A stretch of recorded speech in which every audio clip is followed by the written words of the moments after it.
진정으로 우리가 먹고 마시며 나아가 우리의 활력이 되는 시간이 되게 주님 이끌어 주시옵소서. 이 찬양 시간 우리 주님께서 기뻐 받아주시는 줄을 믿사오며 우리 주 예수 그리스도 이름으로 기도드립니다. 아멘.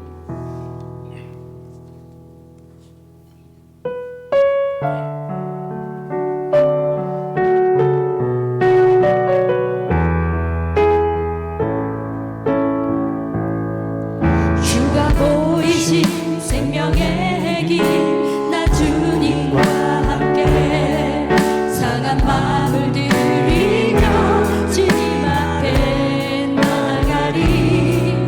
나의 의로움이 되신 주 그 이름 예수. 나의 길이 되신 이름 예수. 다시 부르겠습니다. 주가 보이신 생명의 길 나 주님과 함께 상한 마음을 들이며 주님 앞에 나가리. 나의 의로움이 되신 주 그 이름 예수. 나의 길이 되신 이름 예수. 나의 길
능력에 주께 찬송하네 정밀하신 하나님 찬양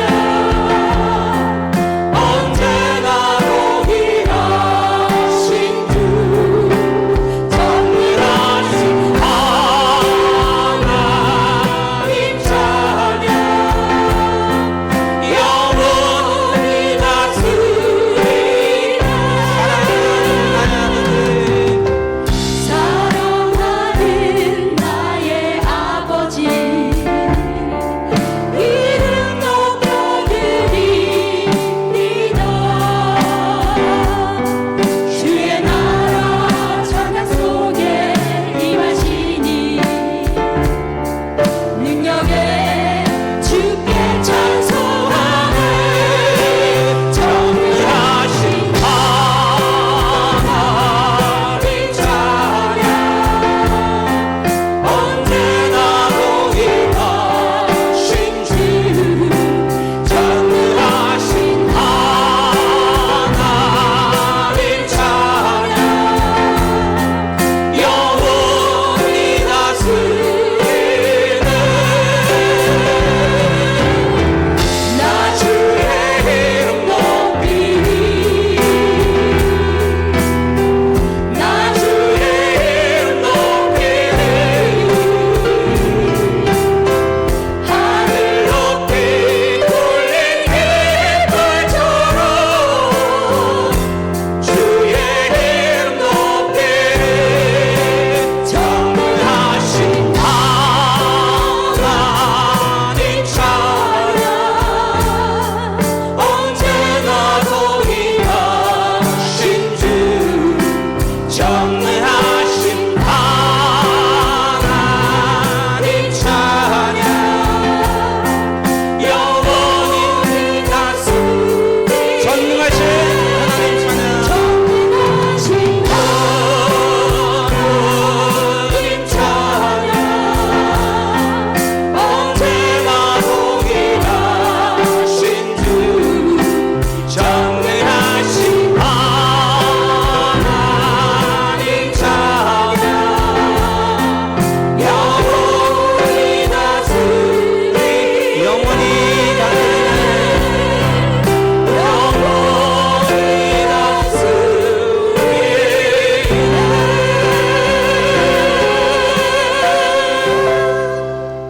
다 같이 우리 채플 시간 우리 주님 임재하심을 통하여 하나님 앞에 복 받는 하나님 말씀에 우리가 순종한 우리 모두가 다 가게 해달라고 주님 앞에 기도드리겠습니다. 우리 주 하나님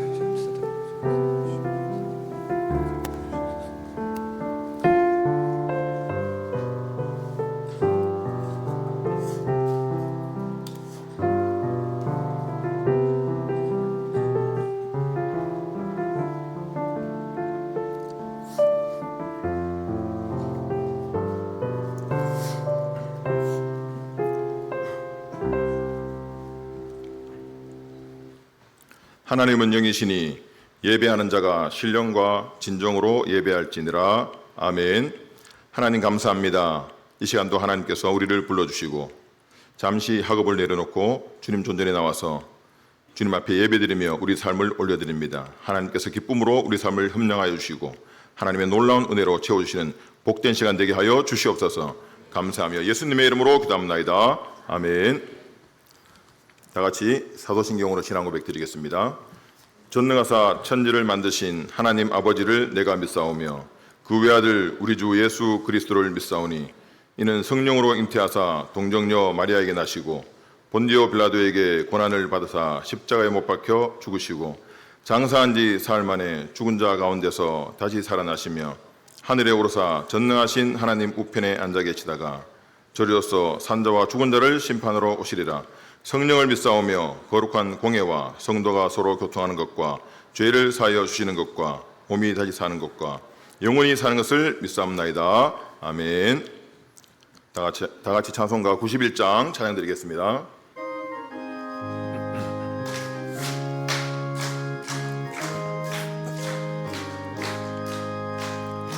슬픈 마음 있는 사람 예수 이름 믿으면 영원토록 변함없는 기쁜 마음 얻으리. 예수의 이름은 천국의 기쁨일세요. 예수의 이름은 천국의 기쁨일세.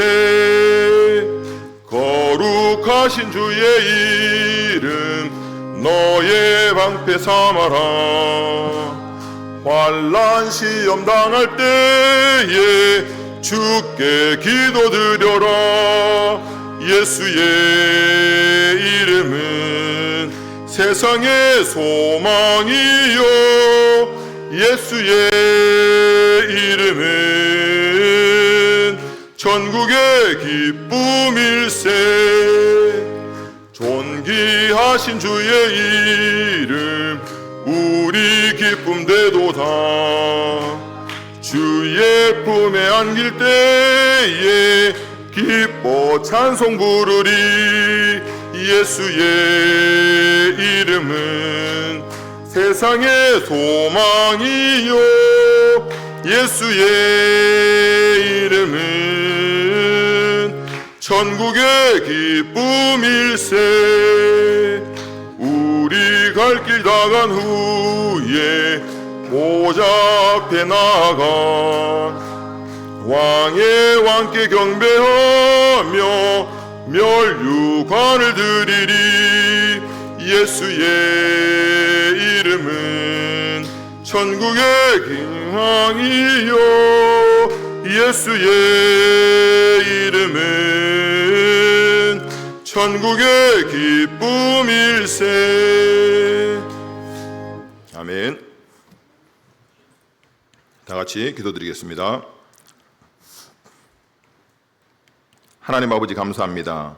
오늘도 체프를 통해 주님 존전에 나와서 찬양과 경배를 올려드리게 하심을 감사합니다. 바쁘고 분주한 학업의 일상을 잠시 멈추고 하나님 앞에 나온 하나님의 사랑하는 자녀들에게 오늘도 하나님께서 큰 은혜를 베풀어 주시옵소서. 하나님의 은혜가 없으면 우리가 하루도 살 수 없음을 고백합니다. 하나님께서 우리 대신대학을 지금까지 은혜 가운데 인도해 주심에 감사드립니다. 앞으로도 이 시대에 더 크게 쓰임받고 더 큰 영향력을 세상에 끼치며 하나님께서 우리 학교에 주신 사명을 온전히 이루어 나가는 대학이 될 수 있도록 능력의 팔로 함께하여 주시옵소서.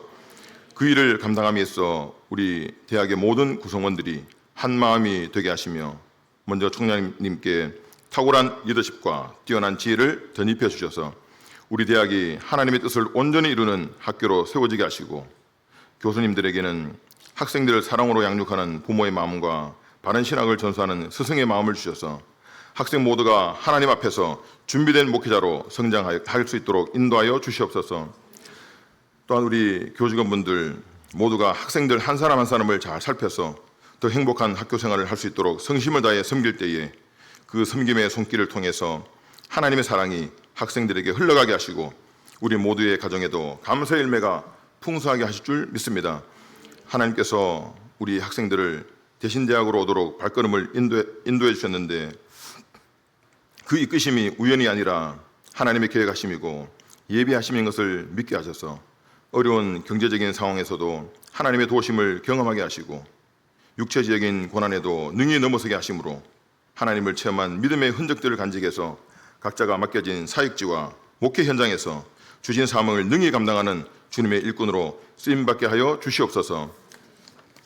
특별히 외국에서 공부하러 온 우리 학생들을 한 사람 한 사람을 기억해 주시기를 간절히 소망합니다.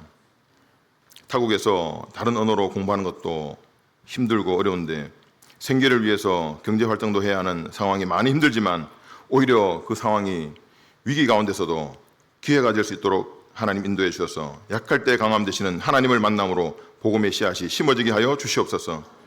외국 학생들이 비록 육체적으로는 이방인으로 느껴질 수 있지만 우리 대학교에서는 영적으로 한 가족이 될 수 있도록 불러주신 줄 믿사오니 학교 생활 중에 하나님을 믿고 영접할 수 있는 은혜를 주시옵소서. 학생들 모두가 각 수업마다 배운 지식을 잘 간직할 수 있도록 지혜와 총명과 기억력을 더해 주셔서 시간이 지나면서 지식이 더 쌓여가고 성품이 더 온전해질 수 있도록 학업의 모든 과정을 하나님께서 선한 길로 인도하여 주시기를 간절히 소망합니다.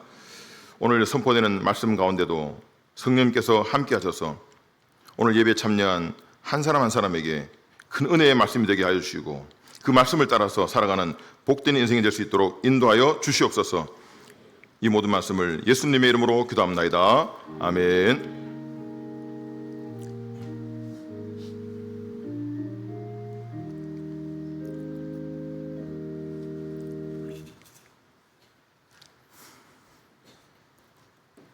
하나님 말씀 보겠습니다. 출애굽기 15장 22절에서 27절까지 말씀입니다.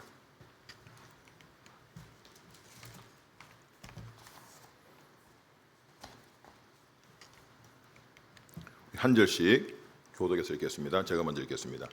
모세가 홍해에서 이스라엘을 인도하며 그들이 나와서 수르 광야로 들어가서 거기서 사흘 길을 걸었으나 물을 얻지 못하고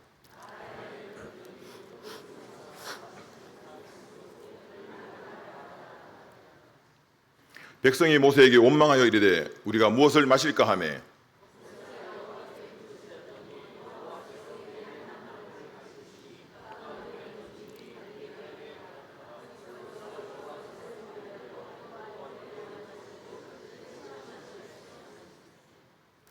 이르시되 너희가 너희 하나님 나 여호와의 말을 들어 순종하고 내가 보기에 의를 행하며 내 계명에 귀를 기울이며 내 모든 규례를 지키면 내가 애굽 사람에게 내린 모든 질병 중 하나도 너희에게 내리지 아니하리니 나는 너희를 치료하는 여호와임이라. 그들이 엘림에 이르니 거기에 물샘 12과 종려나무 70그루가 있는지라. 거기서 그들이 그물 곁에 장막을 치니라. 아멘. 오늘 제목 말씀을 인생의 쓴맛은 약이라는 제목으로 함께 은혜 받고자 합니다. 우리 학교에는 봄이 되어지니까 예쁜 꽃들이 운동장에 많은 것 같아요. 벚꽃은 이미 졌지만 벚꽃이 필 때도 예뻤고 또 철쭉꽃이 펴서 되게 예뻤습니다. 근데 오늘 셰프를 와보니까 진짜 예쁜 꽃들은 여기에다 모인 것 같습니다. 예. 꽃이 말도 하네요. 예. 옆에 분들에게 이렇게 한번 인사했으면 좋겠습니다. 네가 우리 학교의 꽃이야. 시작. 예. 물론 본인보다 덜 예쁜 꽃이라 생각하겠지만 우리 모두가 다 예쁜 꽃입니다. 한 번 더 인사할게요. 예쁜 거는 네가 해. 커피는 내가 쏠게. 시작. 예쁜 거는 네가 해. 커피는 내가 쏠게. 예. 우리 학교가 이렇게 아름답고 이렇게 행복하고 이렇게 즐겁습니다. 공부하는 게 힘들지만 우리 교우 관계는 이렇게 행복하고 즐거운 학교인 줄 믿습니다. 한 초등학교에 국어 시험 문제를 냈습니다. 사자성어인데요. 결심한 마음이 사흘을 가지 못하고 점점 더 느슨해지는 게 뭘까요? 라고 해서 갈라놓기를 했습니다. 작, 땡, 삼, 땡. 땡에다가 글자를 넣어야 되는 거예요. 작, 땡, 삼, 땡. 뭔지 다 아시죠? 우리 다 알잖아요. 근데 초등학생이 한참 고민했습니다. 이게 뭐지? 한참 생각하다가 생각났습니다. 뭐라 적었냐면 작, 은, 삼, 촌 이렇게 적었습니다. 자기가 주위에서 보니까 우리 삼촌은 3일 동안 아무리 노력해도 3일을 넘기지 않다는 거죠. 운동해야 되겠다 3일 지나면 안 하고, 담배 끊어야 되겠다 3일 지나면 안 하더란 거죠. 작심 3일이 참 쉽지는 않은 것 같습니다. 3일을 넘기는 것이 참 어려운 것이 우리의 현실입니다. 작은 삼촌뿐만 아니라 저에게도 참 같은 마음이 듭니다. 오늘 말씀을 보면 22절에 보면 이스라엘 백성들이 수르 광야에 도착합니다. 근데 거기서 물을 찾아서 사흘 길을 갑니다. 물이 없어요. 얼마나 목마르겠습니까? 근데 23절에 와서 물을 발견합니다. 야, 드디어 물이 있다. 얼마나 갈증이 심했으면 가서 물을 마셨는데 맛을 보지 않고 그냥 마셨겠죠. 씁니다. 막 뱉어냈죠. 아니, 이런 쓴맛이 나는 물을 얼마나 화가 났겠습니까? 그래서 24절에 보면 이스라엘 백성들이 모세에게 원망을 합니다. 어떻게 이럴 수 있냐고. 그 상황을 보면서 이스라엘 백성들이 조금 독특하다는 생각이 듭니다. 19절과 21절의 말씀을 보면 어떻습니까? 이스라엘 백성들이 홍해를 건너고 나서 엄청난 큰 기적을 경험했죠. 홍해가 갈라지는 것을 경험하고 그 사이를 지나가서 자기를 추적해오던 따라오던 애국 백성들, 애국 군사들을 다 수장시켰습니다. 우리는 살아남았어요. 얼마나 감사했습니까? 기뻐하고 즐거워하고 미리암이 여인들과 함께 소고를 치면서 행복해하고 하나님께 찬양했다는 말씀이 19절부터 21절까지의 말씀이 나오고 있습니다. 그런데 반전은 21절부터죠. 22절부터입니다. 광야에서 사흘 길을 가면서 물이 없으니까 그 3일 전에 있었던 놀라운 기적들, 홍해가 갈라지는 그 놀라운 기적을 경험했음에도 불구하고 모세를 찾아가서 원망합니다. 물을 달라고, 물이 없다고. 3일이에요, 3일. 3일 만에 이렇게 사람이 바뀌어지는 거죠. 이스라엘 백성들이 하나님의 놀라운 기적을 경험했음에도 불구하고 어떻게 이럴 수 있냐라고 생각할 수 있습니다. 그런데 이 상황을 자세히 보면 충분히 그럴 수 있습니다. 제가 3년 전에 그 모로코에 가서 사하라를 다녀왔습니다. 그 사막에 갈 때는 두 가지가 필요합니다. 하나는 터번, 머리에 쓰고 얼굴을 가리죠. 뜨거운 햇볕을 가려야 됩니다. 또 하나는 낙타입니다. 여러분, 낙타를 보시면 모로코에 있는 낙타는 단봉이에요. 근데 이스라엘에 있는 낙타는 쌍봉입니다. 그 낙타를 타면 말과 다릅니다. 높이가 높고 좀 겁나요. 근데 낙타가 아시겠지만 눈이 예뻐요. 마스카라 안 했는데 마스카라 한 것처럼 눈이 이렇게 막 합니다. 되게 예뻐요. 그래서 저도 낙타를 이제 처음 타는데 타려고 가까이 갔습니다. 근데 낙타 눈도 예쁘지만 눈치도 빨라요. 저 같은 사람이 가면 쫙 쳐다보고 고개를 싹 돌립니다, 이렇게. 그리고 좀 날씬한 사람이 가면 딱 쳐다보고 눈을 마주쳐요, 이렇게 타라고. 근데 제가 타려고 옆에 가잖아요. 고개를 싹 돌렸어요. 그래도 타려고 좀 큰 낙타니까 제가 타겠다 옆에 가니까 낙타가 침을 뱉습니다. 낙타 침을 맞고 낙타를 탔습니다. 낙타 침이 보통 한 번에 엄청난 양이 나와요, 그냥. 그래서 타야지 어떻게 하겠습니까? 그걸 타고 가는데 왜 낙타를 타냐면 낙타 발을 보시면 낙타 발이 스폰지 같아요. 몰랑몰랑해요. 그래서 사막에 빠져들어가지 않습니다. 먼 길을 가도 잘 버팁니다. 그 낙타를 타고 한 2시간 갔어요. 근데 그 뜨거운 열기가 얼마나 뜨겁냐면 모래에서 나오는 그 열기가 낙타가 높잖아요. 말보다 높아요. 근데 그 열기가 위로 올라와요. 터번을 했는데도 얼굴이 뜨거워요. 그 열기가 엄청납니다. 2시간만 그렇게 걸어갔는데도 갈증이 생기고 가져왔던 물 다 마시고 힘들더라고요. 오늘 이 말씀을 읽으면서 광야에서의 3일을 버티면서 그렇게 그걸 못 참아서 하나님께 물 주세요라고 원망하고 이렇게 하는 것이 사람의 도리냐 3일은 못 참냐라고 생각할 수 있지만 여러분 광야를 경험해보고 사막을 한번 갔다 오시면 저는 더 할 것 같습니다. 물이 없이 하루를 버티잖아요. 정말 힘들어요. 사흘을 버텼다는 것은 저는 이스라엘 백성들의 인내가 대단하다는 생각이 듭니다. 엄청난 거예요. 그런데 그러면 왜 하나님께서 홍해 바다를 건너가서 이스라엘 백성들이 즐거워하고 기뻐할 때 계속해서 좋은 걸 주시면 되잖아요. 그래 너희들 기쁘지 좋지. 앞으로 더 좋은 거 해줄게.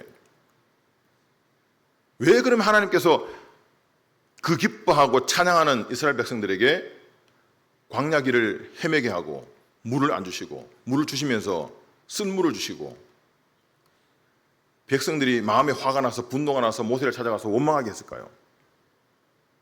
하나님께서는 우연이 없습니다. 그냥 하시지 않았다는 거죠. 이스라엘 백성들의 상황을 잘 보면 이제 애굽을 떠났습니다. 애굽을 떠났고 노예에서 분리되어졌습니다. 노예가 아닙니다, 이제. 그리고 이제는 하나님과 함께하는 시간을 갖게 된 겁니다. 이때 가장 중요한 게 뭐겠습니까? 하나님이 어떤 하나님인지를 알게 되는 것. 광야에 아무것도 없을 때 누구를 의지하고 누구를 따라야 되고 누구를 신뢰해야 되느냐, 그것을 깨달아야 될 시기란 거죠. 그것을 배워야 될 시기란 거죠. 그래서 하나님께서 그걸 가르치기 위해서 기뻐하고 즐거워하는 그 이스라엘 백성들에게 지금부터는 나만 믿어야 돼. 나만 따라와야 돼. 그때 애굽에 있을 때는 비록 노예로 있었지만 먹을 것이 있었습니다. 일만 잘하면 잠도 재워주고 물도 주고 밥도 주고 다 줬어요. 근데 이제 광야에서는 아무것도 없습니다. 물도 없습니다. 먹을 게 없습니다. 오직 하나님만 의지하고 하나님만 따라가고 하나님만 신뢰하는 그런 삶을 살아야 된다는 것을 알려주기 위해서, 그렇게 해서 하나님께서 이 광야의 시작을 힘들게 하게 하신 거죠. 오늘 말씀에 22절부터 24절까지의 말씀을 보면, 마라를 만난 것은 이스라엘 백성들에게 실망의 자리입니다. 그 능력의 하나님이 겨우 물을 안 주시고, 우리가 뭐 큰 거 달라 했느냐, 물이라도 좀 달라 했는데 그 물을 안 주시고 3일 동안 헤매게 했지 않습니까? 이 상황은 이스라엘 백성들에게 실망의 자리였다는 거죠.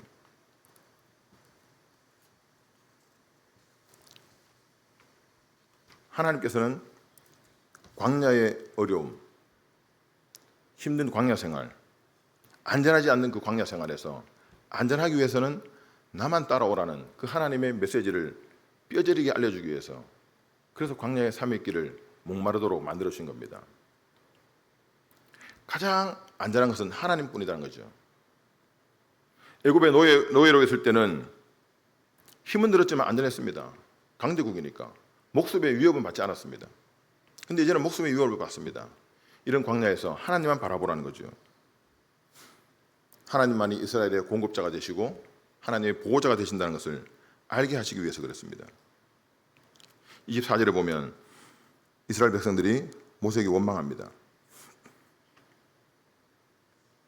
그때 모세가 어떻게 합니까?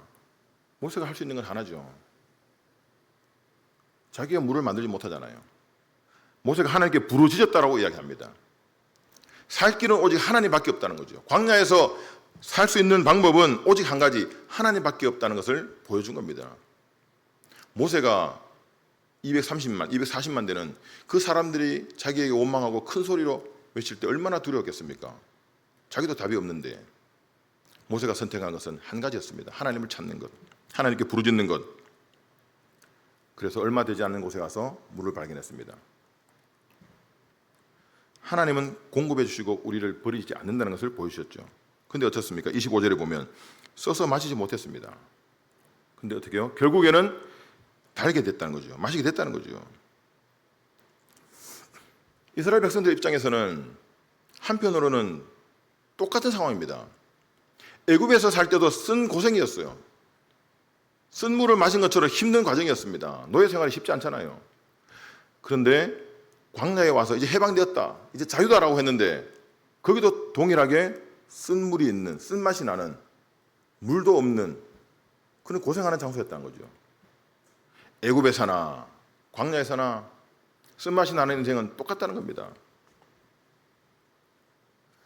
그걸 하나님이 몰랐겠습니까? 다 알고 계셨죠. 하나님께서는 다 알고 계셨습니다. 이스라엘 백성들은 실망하고 분노가 올라왔고 모세를 향해서 원망했죠. 근데 이스라엘 백성들이 모세를 향해서 원망하는 그 원망은 뭡니까? 하나님을 향한 분노였죠. 이스라엘 백성들이 출애굽할 때도 모세를 따랐던 것은 모세가 믿는 그 하나님을 알고 믿었기 때문에 모세를 따라왔잖아요. 그 모세를 향해서 한 원망은 하나님을 향한 분노였습니다. 그렇지만 하나님께서는 상황을 바꿔주셨죠. 가만히 생각해보면 우리에게도 마찬가지예요. 우리도 때로는 하나님께서 광야로 인도하실 때가 많습니다. 인생을 살아오면서 나는 광야길을 안 걸었어, 나는 그냥 탄탄대로 꽃길만 걷고 살아왔어, 이런 분은 없을 거예요. 겉으로는 웃는 분들, 또 경제적으로 부유해 보이는 분들, 그분들도 속속들이 그 가정사를 보면 다 어려움이 있더란 거죠. 이런 이야기였습니다. 너무 회사 생활이 힘들어서 나는 왜 이렇게 회사 생활하다 쪼들리게 살고 돈 때문에 이렇게 늘 고생하느냐 라고 해서 바에 앉아서 그냥 술 한잔 하고 있었습니다. 근데 저쪽에 보니까 좀 나이가 드신 분인데 깔끔한 옷을 입고 혼자 앉아서 술을 한잔 하고 있는 거죠. 그 사람을 보면서 부러워하는 거예요. 나는 가끔 와서 이렇게 술 한잔 하는데 힘들어서 오는데 저분은 깔끔하게 차려입고 매일 와서 딱 그 시간에 술을 한잔하면서 여유를 즐기니까, 야, 저 사람은 무슨 복이 많아서 저런 여유를 즐기고 저 나이에 저렇게 편하게 사느냐 하고 이야기하니까 옆에 있던 분이, 저분은 인생에서 매일마다 아내의 병수발을 하면서 힘들게 사는데 딱 1시간, 그 시간이 이분에게 자유를 주는 시간인데 그때 말끔하게 차려입고 자기만을 위해서 한 잔의 술을 마시고 돌아갑니다. 그러니까 나머지 시간은 그 아내에게 잠잘 때나 화장실 갈 때나 식사할 때나 그 아내를 위해서 헌신한다는 거죠. 그 1시간만 자기에게 주어진 시간이란 거예요. 겉으로 볼 때는 야, 그분은 돈이 많아서 무슨 호사냐라고 했는데 속은 그렇지 않더란 거죠. 모든 사람이 겉으로는 모르지만 그 속에 인생의 광야를 걷고 있더란 겁니다. 이스라엘 백성들도 하나님을 따라서 광야의 길을 들어섰습니다. 그것도 순종이죠. 그렇지만 그 과정 속에서 순종의 손을 놓아서는 안 된다는 거죠. 우리도 마찬가지입니다. 하나님을 따라서 사역자의 길을 들어섰다면 그 길이 광야의 길이죠. 힘든 일들이 생길 수 있습니다. 그럴 때마다 하나님을 원망하는 것이 아니라 그 하나님을 끝까지 의지하고 끝까지 신뢰하고 광야에서 우리를 살리는 분은 하나님이 되시라는 것을 믿고 하나님만 쫓아가는 그런 복된 삶이 되시기를 축원합니다. 그렇게 할 때에 오늘 말씀처럼 쓴물과 같은 그 물이 단물로 바뀌어졌죠. 쓴물로만 끝났으면 이스라엘 백성들은 미래가 없는 거죠. 근데 쓴물을 맛볼 때 희망이 있다는 겁니다. 왜 그렇습니까? 단물이 기다리고 있으니까요. 쓴물을 우리가 맛보는 과정 속에 있다면 사역지에서, 가정에서, 일터에서 나는 지금 쓴물을 맛보고 있어 라고 생각한다면 곧 단물이 다가오고 있다는 겁니다. 우리의 인생에 쓴 고난도 새로운 시작을 준비하는 과정이란 거죠. 25절부터 26절 말씀을 보면 드디어 이제 단물이 나옵니다. 모세가 하나님께 부르짖으니까 하나님께서 한 나무를 지시하셨고 그 나무를 물에 넣으니까 단맛이 나왔습니다. 저는 이 말씀 보면서 한 가지 의문이 들었어요. 굳이 이렇게 하셨느냐? 아니 처음부터 그냥 단물 주시면 되잖아요. 아니면 쓴물을 맛봤으면 그래? 그러면 내가 단물로 바꿔줄게 하시면 되잖아요. 근데 굳이 왜 나뭇가지를 지시하셨냐는 거죠. 그 나뭇가지가 무슨 의미냐는 거죠. 근데 모세가 순종했지 않습니까? 나뭇가지가 무슨 특효 있는 나무가 아니었어요. 하나님께서 그 나뭇가지를 통해서 단물을 주신 것은 하나님께서 순종의 기회를 하나님께서 허락하신 거죠. 아무것도 아닌 거예요. 그냥 그 행위가 무슨 의미가 있겠습니까? 아무것도 아닌 거지만 하나님께서 야 나뭇가지 거기에 넣어봐. 성경에는 그냥 나뭇가지를 지시하셨고 모세가 넣었지 않습니까? 아무것도 아닌 거지만 하나님 말씀에 순종하느냐 안 하느냐를 본 거죠. 나뭇가지를 넣었을 때 쓴물이 단물로 바뀌어졌습니다. 이것은 바로 하나님께 무조건 순종을 말하는 거죠. 하나님 말씀에 따르는 거죠. 하나님 왜 쓴물에다 왜 나뭇가지를 넣습니까? 왜? 그렇게 질문하지 않았잖아요. 무조건 순종할 때 하나님께서는 쓴물과 같은 인생을 단물로 바꿔주시는 하나님이라는 것을 알게 하고 경험하게 하고 체험하게 하셨습니다. 그 다음에 25절에 보세요.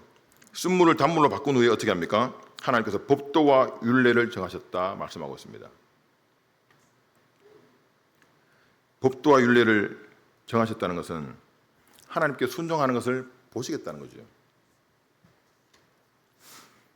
이것은 시험을 주신 거예요.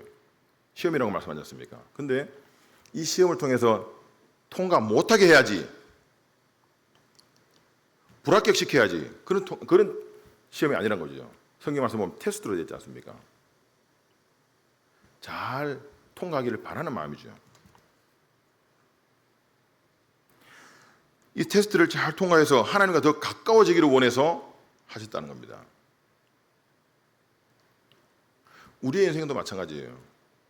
때로는 어려운 힘든 속에서도 하나님 말씀 앞에 무조건 순종하고 살아간다면 하나님께서 약속하신 그 말씀이 있다는 거죠. 어떤 일이 일어나겠습니까? 오늘 말씀 볼까요? 26절에 보면 이르시되 너희가 너희 하나님 나 여호와의 말을 들어 순종하고 내가 보기에 의를 행하며 내 계명에 귀를 기울이며 내 모든 규례를 지키면 내가 애굽 사람에게 내린 모든 질병 중에 하나도 너희에게 내리지 아니하리니 나는 너희를 치료하는 여호와임이라. 아멘.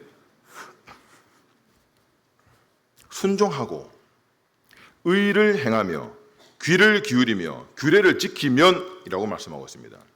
이렇게 할 때 어떻게 해요? 애굽에 내렸던 질병들을 주지 않겠다 말씀합니다. 그 애굽에 내렸던 질병이 뭡니까? 10가지 재앙과 함께 왔던 질병이죠. 피재앙부터 해서 흑암, 장자재앙까지 그 10가지 재앙을 내리면서 주셨던 그 질병들을 이스라엘 백성들에게는 주지 않겠다 말씀하고 있습니다. 그 이 질병이 어떤 의미를 갖고 있습니까? 애굽인들에게 내려졌잖아요. 애굽 사람들, 바로 왕이 하나님을 알지 못하니까 하나님이 어떤 분인지를 계시하기 위해서, 하나님이 어떤 분인지를 알려주기 위해서 하나님의 능력을 보여주셨고 하나님께 순종하기를 바라기 위해서 그렇게 보여주신 질병과 재앙이지 않습니까? 그러면 하나님께 순종하지 않으면 이런 재앙이 있을 수 있지만 하나님께 순종하면 이런 재앙을 내리지 않겠다는 말씀합니다. 하나님이 어떤 분인지 알리기 위해서 주신 재앙이기 때문에 이스라엘 백성들이 순종할 때는 이 재앙이 필요 없다는 거죠. 이 재앙이 이스라엘 백성들에게 임할 이유가 없다 그렇게 말씀하고 계십니다. 우리도 마찬가지입니다. 하나님을 신뢰하고 말씀대로 살면 그런 고통을 사용할 필요가 없다는 거죠. 쓴물의 과정을 살고 있다면 하나님께서는 곧 단물로 바꿔주신다는 거죠. 하나님을 끝까지 신뢰할 때에. 우리가 쓴 고난의 길을 갖고 있을 때에도 하나님께 순종하면 하나님께서는 우리를 치료하시고 회복하시는 그런 하나님이신 줄 믿으시기를 바랍니다. 그런데 때로는 쓴물이 단물로 안 바뀌는 것처럼 느껴질 때도 있습니다. 제가 교회를 시작하고 나서 몇 년 되지 않았을 때 집사님 한 분이 찾아왔습니다. 그걸 기도해달라고. 그게 무슨 일이에요? 물어보니까 며칠 전에, 아니죠, 2주 전에 암 말기 판정을 받고 그냥 이야기 안 했다는 거죠. 그리고 계속 일을 했고 15일 동안 일을 했습니다. 판정 받고 나서 그 15일 동안 일한 그 금액은 하나님께 드리고 싶어서 가져왔습니다. 그리고 봉투에 가져왔어요. 근데 그 기도해 달랐는데 말문이 탁 막히는 거죠. 그냥 정말 이분의 삶 속에 가장 쓴 물을 마시는 그 시기였을 겁니다. 그런데 15일 동안 병원의 의사에게 판정을 받고 15일 동안 더 일했는데 더 이상 일을 못할 것 같아서 15일까지만 일했는데 그 15일분을 하나님께 드리겠습니다. 기도해 주세요. 기도를 못하겠어요. 그래서 한참 둘이 울었습니다. 그 기도를 하고 그분이 병원에 입원할 때 도와주고 했습니다. 1년을 못 사줬어요. 소천하셨습니다. 제 마음속에 드는 생각이 이분은 정말 열심히 살고 열심히 교회 생활하고 기도하고 했는데 왜 이분에게 이런 쓴물과 같은 그런 고난이 있었느냐라는 생각이 의문이 들었지만 물론 하나님 뜻이니까 저는 모르겠죠. 그러면 그 다음에 단물이 있어야 될 거 아니에요. 없을 수도 있더란 거죠. 당장에 없는 것처럼 볼 수 있다는 거죠. 그래서 그분이 자기 자녀들과 남편을 위해서 기도하고 계속해서 끝까지 기도의 씨앗을 심고 소천하셨습니다. 그 단물이 나중에 있을지도 몰라요. 저는 모르겠습니다. 그래서 우리가 이 말씀을 보면서 반드시 쓴물 뒤에는 단물이 있어 라고 누가 장담할 수 있냐는 거죠. 오늘 말씀에서 이스라엘 백성들이 하나님께서 단물을 주셨으니까 받는 거지만 그건 모르는 겁니다. 그럼에도 불구하고 우리가 선택하는 것은 끝까지 하나님께 순종하는 그 순종의 마음을 놓지 않고 하나님을 신뢰하는 그 믿음인 줄 믿습니다. 오늘 마지막 27절 말씀 보면 드디어 하나님께서 풍성한 자리로 인도하십니다. 27절에 그들이 엘림에 이르니 거기에 물샘 12과 종려나무 이런 그루가 있는지라 거기서 그들이 그 물 곁에 장막을 치니라. 엘림이란 곳은 마라에서 한 7마일 정도, 한 12km 정도 거리가 됩니다. 드디어 단물을 맛보고 하나님께 순종에 대한 마음을 잘 갖게 되니까 하나님께서 엘림이라는 곳에 도착하게 하시고 그게 오아시스죠. 거기에서 장막을 치게 하고 거할 수 있도록 인도해 주셨다는 거죠. 불과 12km 정도 거리에 이런 오아시스가 있었다는 겁니다. 처음부터 하나님께서 이스라엘 백성들, 야, 너 고생했어, 바로 엘림으로 보낼 수 있지 않습니까? 그렇게 하지 않았다는 거죠. 수르 광야에서 3일 동안 헤매고, 마라에서 쓴물을 맛보고, 단물을 다시 바꾸어 주셔서 목을 축이고, 그 다음에 엘림으로 보내주셨습니다. 그 모든 과정은 하나님께서 이스라엘 백성들과 가까워지기 위해서, 광야에서 아무것도 의지할 수 없는 그 상황에 나만 의지하라, 나만 신뢰해라, 나만 따라오란 거죠. 그걸 체험하면 어떻습니까? 아, 이제는 하나님만 따라가면 되는구나. 야, 걱정할 거 없어. 이제는 광야 생활, 이제부터는 처음 시작 3일 동안이 힘들었는데 그 3일 지나 보니까 정말 하나님께서 다 해주시는구나. 그걸 체험하는 거죠. 체험 신앙인 겁니다. 엘림을 통해서 하나님의 말씀을 듣고 순종하여 사는 사람들에게 그 삶을 복된 길로 인도해 주셨다는 것을 보게 되어집니다. 시편 1편 2절 3절 말씀에 오직 여호와의 율법을 즐거워하여 그의 율법을 주야로 묵상하는도다. 그는 시냇가에 심은 나무가 철을 따라 열매를 맺으며 그 잎사귀가 마르지 아니함 같으니 그가 하는 모든 일이 다 형통하리로다. 아멘. 이스라엘 백성들은 12km 앞에 엘림이 오아시스가 있었습니다. 우리의 인생도 얼마 앞에 오아시스가 있는지 알지 못합니다. 그렇지만 이스라엘 백성과 우리가 동일하게 해야 되는 것은 하나님을 신뢰하는 것, 하나님을 의지하는 인생을 살아가는 것인 줄 믿습니다. 이 사실을 믿는 사람은 기쁨과 순종의 발걸음으로 살아갈 것이고, 이것이 믿어지지 않는 사람은 늘 불평과 불만과 부정의 삶을 살 수밖에 없는 거죠. 그 하나님을 신뢰하는 것이 우리에게는 필요한 것입니다. 쓴물을 단물로 바꾸신 그 하나님이 지금 우리가 믿는 이 시대의 하나님이시고 동일한 하나님이신 줄 믿습니다. 쓴물을 단물로 경험해서 믿음으로 하나님을 쫓아갔던 이스라엘 백성들의 그 믿음이 오늘 우리가 믿는 믿음으로 함께 이어져야 된다는 거죠. 순종이 뭡니까?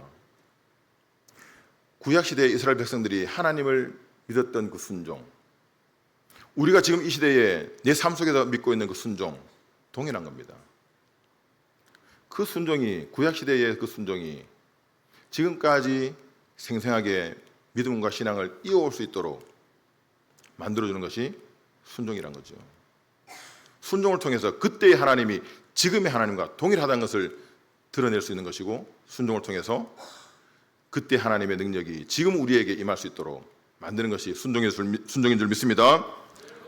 말씀을 정리하겠습니다. 하나님의 말씀에 순종해서 우리 모두의 삶이 엘림과 같이 풍성한 삶을 누리는 복된 삶이 되시기를 축원합니다. 오늘 말씀을 기억하면서 우리 같이 기도했으면 좋겠습니다. 우리 인생에 놓인 쓴물과 같은 상황은 무엇이 있는지 우리의 가정과 학업과 목회에서, 사역에서 한번 생각해 보시고, 그럼에도 하나님께 순종하는 굳건한 믿음을 달라고 기도하시고, 끝까지 나의 믿음과 나의 신앙이, 나의 목회가는 이 발걸음이 흔들림 없이 살아가서 하나님께 기쁨이 되는 사역자가 될 수 있도록 우리 다 같이 한번 하나님께 기도하겠습니다.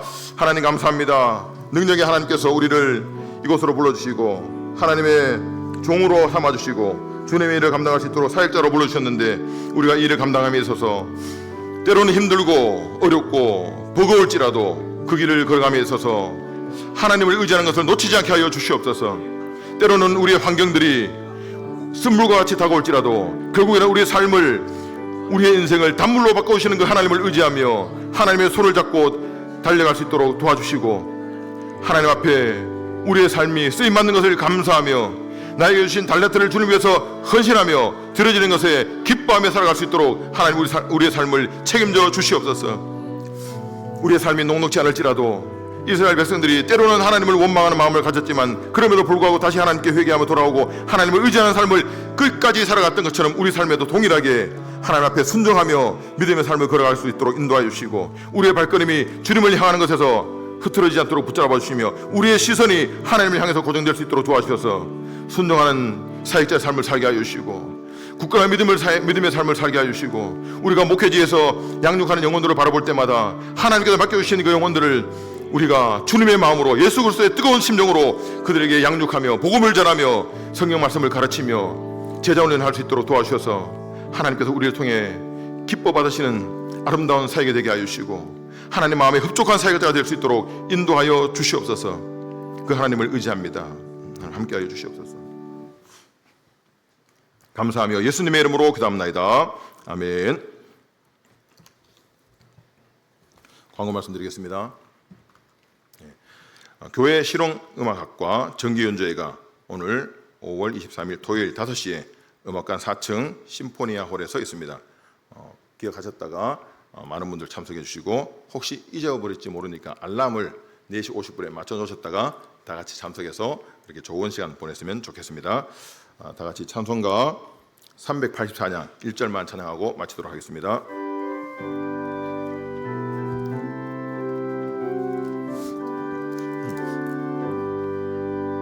나의 갈 길 다가도록 예수 인도하시니 내 주 안에 있는 긍휼 어찌 의심하리요. 믿음으로 사는 자는 하늘 위로 받겠네. 무슨 일을 만나든지 만사 형통하리라. 무슨 일을 만나든지 만사 형통하리라.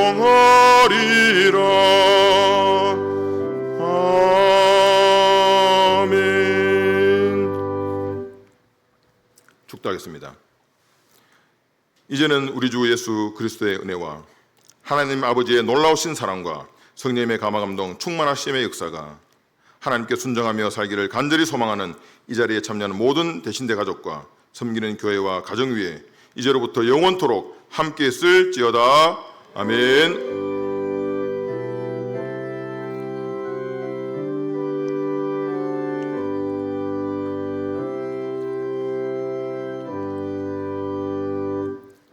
예배 마쳤습니다.